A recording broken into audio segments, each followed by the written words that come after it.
All right, everyone. So firstly, I know that this way of doing a video is a little bit different to what I would normally do. I've just stepped outside. There's a house full. I'm over at Mark Lazell's house with Stephen Robinson, George O'Connor, and a bunch of other people, which is great to see everybody. But either way, we're watching the Joshua Usyk card, and I've just finished watching the Campbell Hatton versus Martinez fight. Now, this was 6 rounds, and the referee awarded the fight to Campbell Hatton.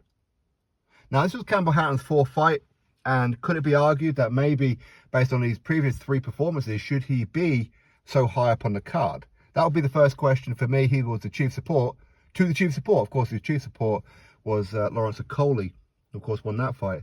But Campbell Hatton didn't win this fight. He didn't.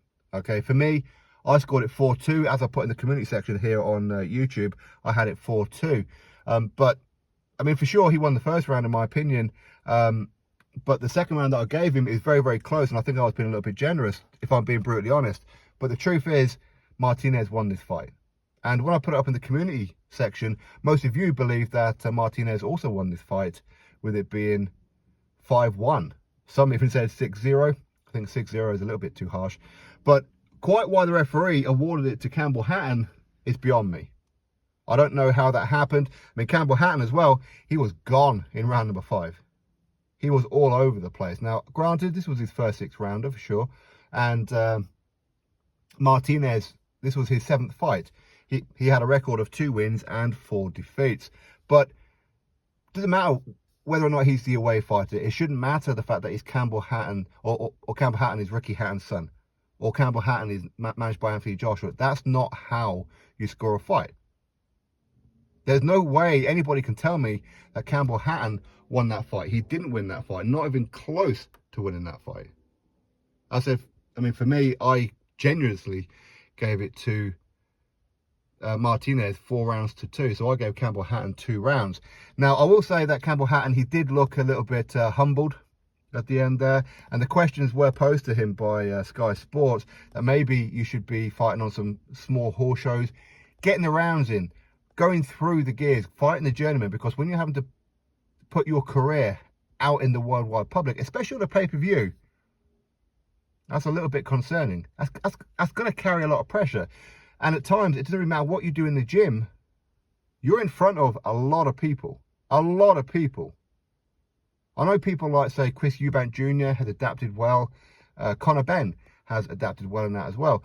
And who knows how maybe Prince Nassim's son's going to get on. But with Campbell Hatton, listen, he's brave, he's game, he wants to fight, and that can't really be disputed. But the fact is, he hasn't looked good in his previous 3 fights, and he looked even worse in this one. He looked very, very amateur. He really did. But anyway, this is boxing politics, and I think this is one of the things that turn people off the sport when things like this happen. Now, don't get me wrong, you know, if there's a fighter that I know personally and they get awarded a lucky decision, hey, listen, I'm going to be happy about it. But truth is, that's not what should happen. A fighter should win based on performance, should win on merit. Martinez won this fight. Campbell Hatton did not. Should the referee be investigated for awarding this one?